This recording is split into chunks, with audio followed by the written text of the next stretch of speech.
Next, we will have Zoe McLeod, who is presenting. The other presenter is unable to make it.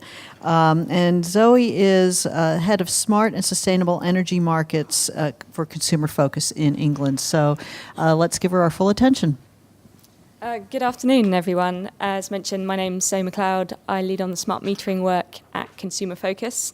For those of you who don't know us, we're the statutory watchdog for energy consumers in Great Britain, and we're also a member of BEIC, the European Consumer Group, so we work closely with our European consumer colleagues as well.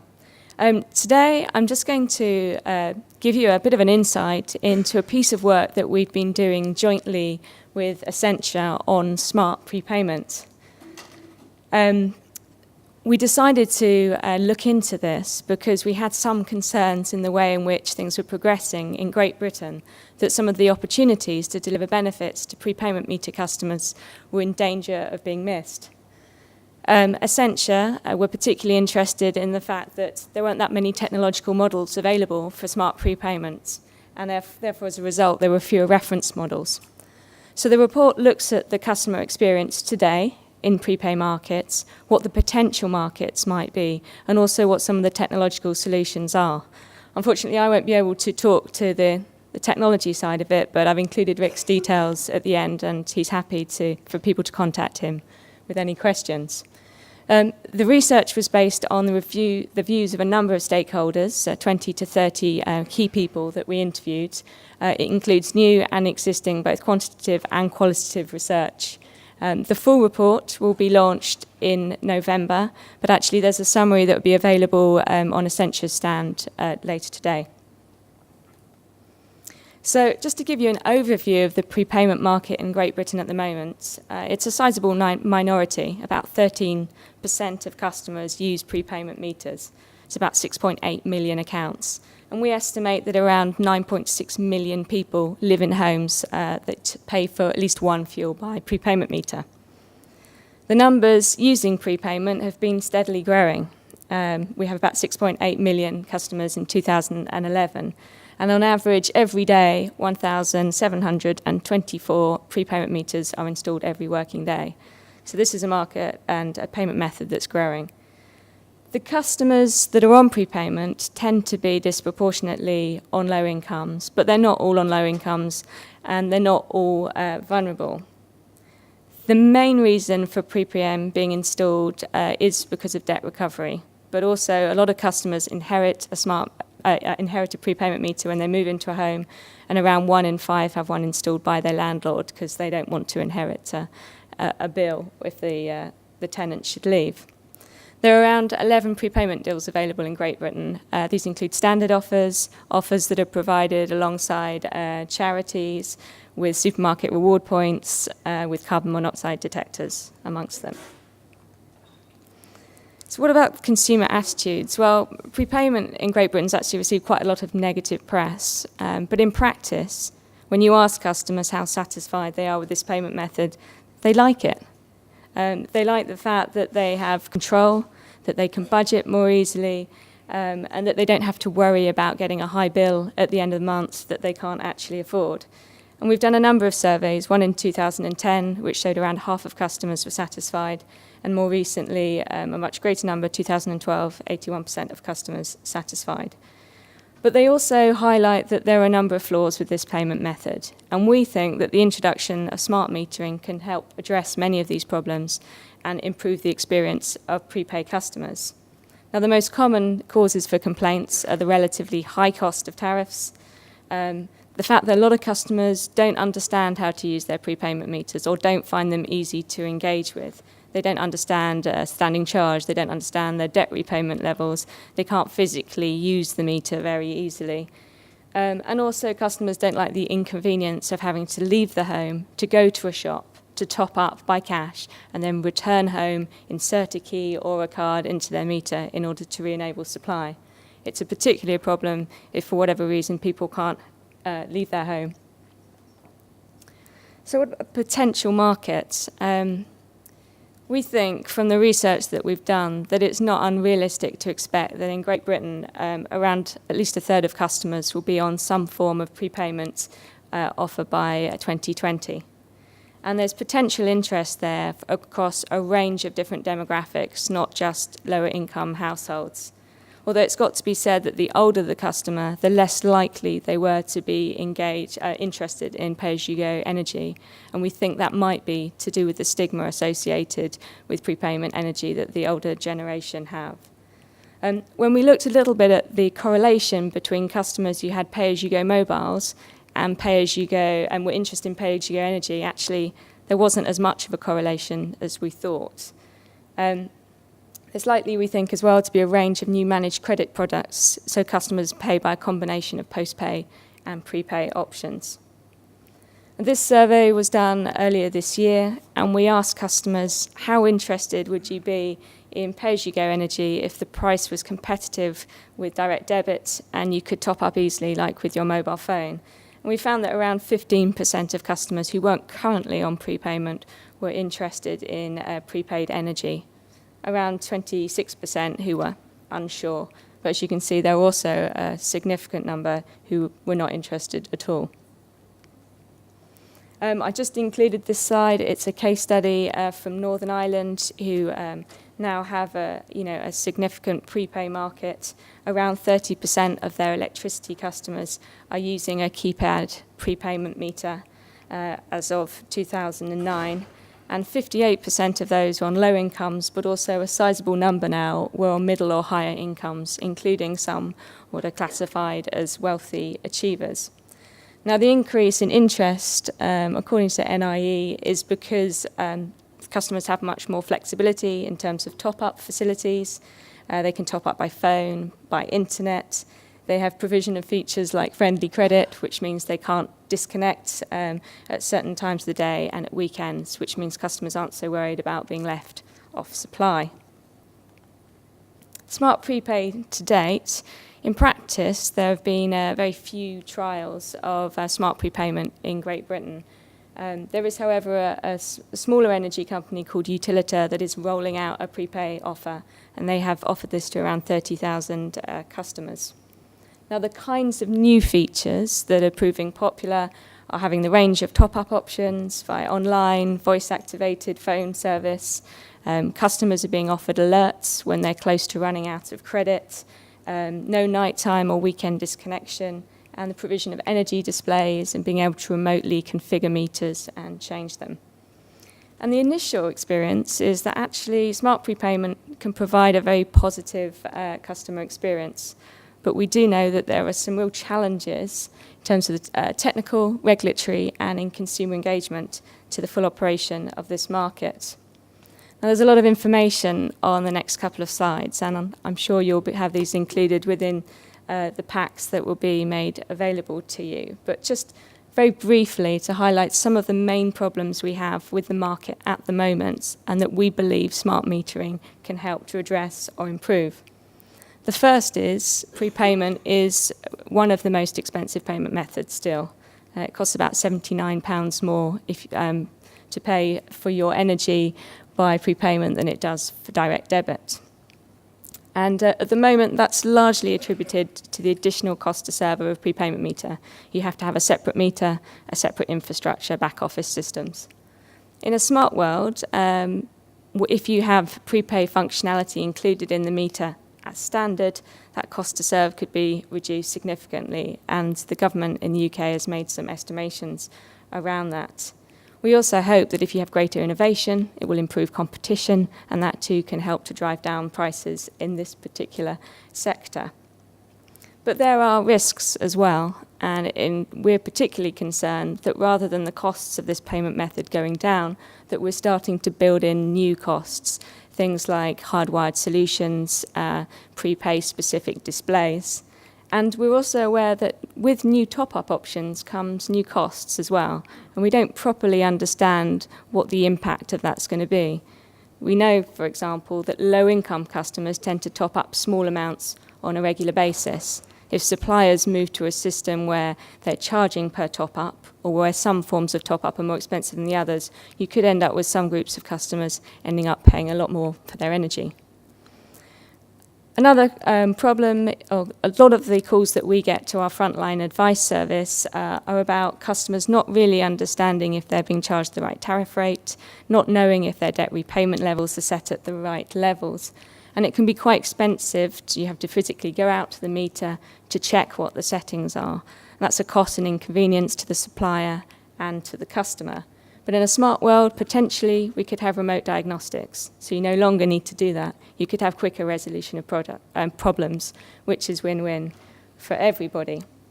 But we're also aware that we're going to be entering into a world where we're increasingly reliant on remote technologies, and new problems could emerge, and there could be new ways in which customers end up off supply.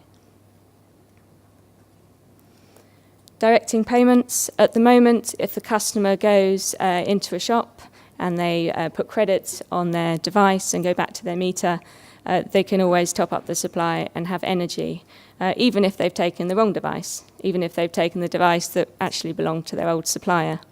In a smart world, this problem should be addressed in the sense that you can validate whether or not the customer has the right key at the point at which they go to top up their meter. That's good from the company point of view. It means you no longer have unallocated or misdirected payments, but it does raise a problem from the consumer point of view in that you could go into the shop, try to top up your meter, and actually find you can't do it and are left off supply. A lot of customers complain that they feel rejected by their energy suppliers as prepayment meter customers. They feel they don't have enough information. They feel they're not given enough sort of direction on how to use their prepayment meter systems.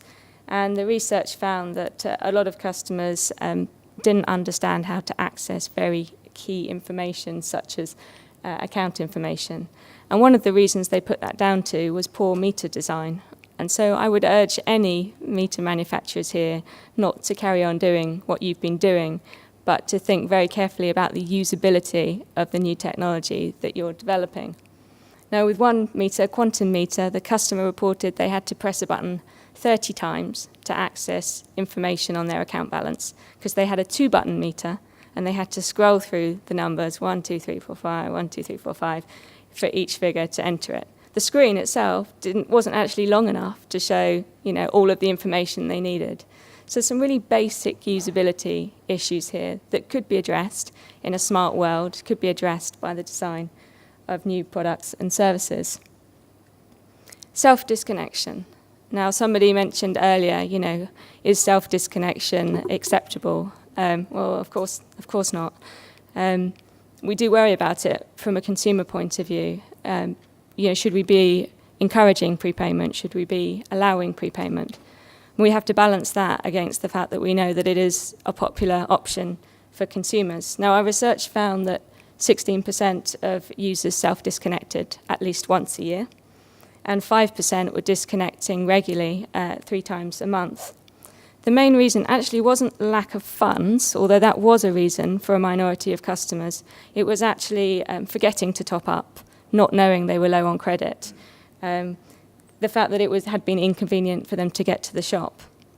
Now, a lot of the suppliers in Great Britain offer what's called friendly credit, so customers aren't disconnected between certain times of day when shops might be closed, for example, when it might be dark outside and they don't have to walk down to the shops in the dark or the rain to top up.